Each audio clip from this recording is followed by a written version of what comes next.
Good morning. I'm very grateful to Reverend Rogers for sharing his sermon time with me. I've been asked by many congregants when I would get a chance to talk about my sabbatical experience. I was off throughout January to June, and I arrived back here July 1st. And when I read his description of his service, it really hit home. When people ask me about my sabbatical, it's very easy to tell them about a trip to Thailand. I went on with my wife. We ate a lot of weird food and spent a day with elephants. I can tell them about a trip to Italy with my sister and my uncle, where we stayed with our Italian family in Orvieto and had gelato every day, sometimes twice a day.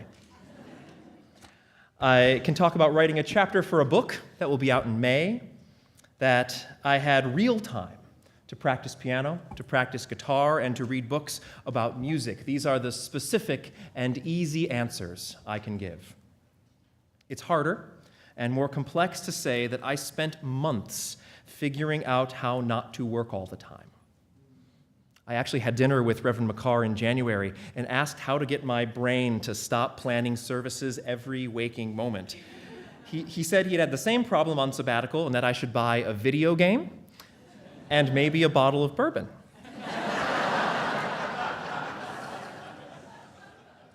I did both.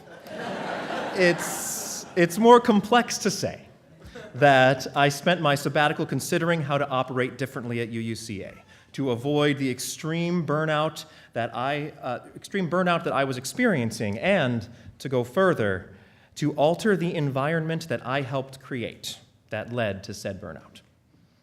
The more complex answer is devoid of food and elephants, making it probably less entertaining than a slideshow, but it was the centerpiece of my sabbatical journey.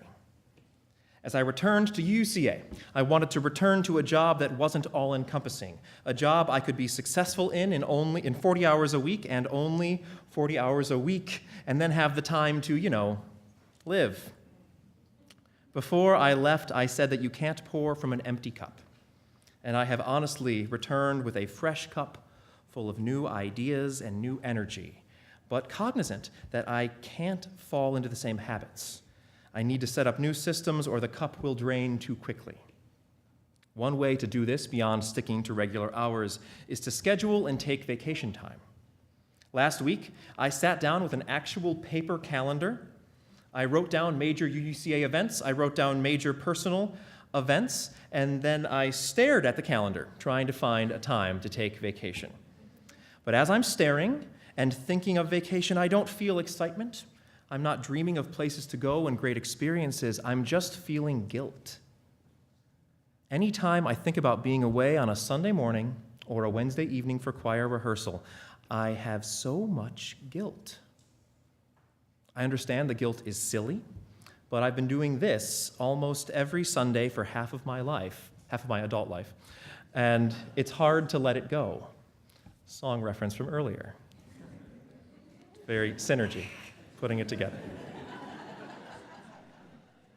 I don't know why it's so hard, but last week I was in a meeting with Reverend Rogers and Reverend McCarr, and we were talking about collaboration. I brought up the fact that all three of us were probably the kid in school who did the whole group project by ourselves to make sure everything was right. I think some of you were that way too, by the snickering.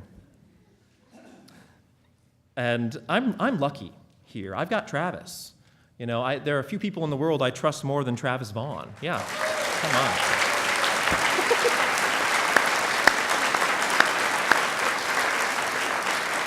I know that when I'm away, that the choir gets together, they have a productive rehearsal, they sing and learn, and they have a great time.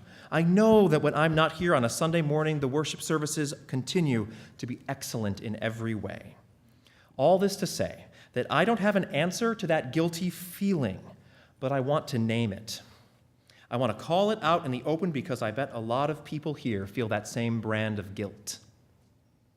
I know there are people in this room working too much, feeling like there's a lot to get done, only I can do it, so I'm just going to do it. These impossibly high expectations are all too common in all kinds of workplaces. This leads to burnout and the associated guilt when you step away to refresh. I returned from my sabbatical with some big ideas about how I would spend my 40 hours and only 40 hours of UUCA work. Very specific times to check and respond to email, being sure to allot time in my regular schedule to practice and learn music, and being a lot less reactionary in my work. I've been back for 5 weeks, and I need to admit that I'm not doing a great job. But I'm conscious of it, and I'm working on it. This is not a humble brag. This is an admission of weakness. There will always be more to do than there is time to do it, and I will learn to make peace with that instead of fighting a never-ending, exhausting battle to clear the to-do list. In my pre-sabbatical sermon, I decried the "I'm so busy" humble brag that has become the go-to answer to, "Hey, how's it going?" I'm so busy. I hope that we can all replace this thinly veiled boast of busyness with naming something that is not okay. I hope if you're like me and feel guilty about planning vacations, that we can replace that guilt with excitement and joy. We need to embrace the fact that never-ending growth with finite resources is impossible. So we need to choose specific goals and make sure we're working towards them. To add something new and important, we might have to take something else that's important and let it go. Second reference. Totally killing it up here. I hope I've returned to UUCA a little wiser, with a deeper understanding of my work and my goals. I am eternally grateful to the congregation for a chance to step away for a little while to sort some of this out. Burnout is not mine. It is an epidemic right now. I'm so lucky to have had the chance to step aside and see it.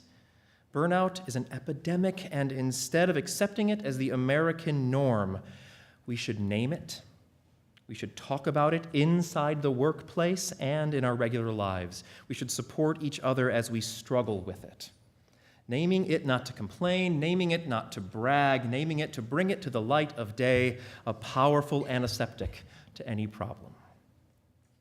Let us stop feeling guilty when we don't grind ourselves into the floor trying to tackle an unsustainable workload, and let's work to change some broken systems. Let's start celebrating our much-needed, much-deserved time of reflection, growth, fun, relaxation, and excitement. Thank you again for hiring me. Thanks for journeying with me, for supporting me, and in the spirit of joy and gratitude, here's a 20-second video I took from the top of a 10-foot, 6,000-pound elephant.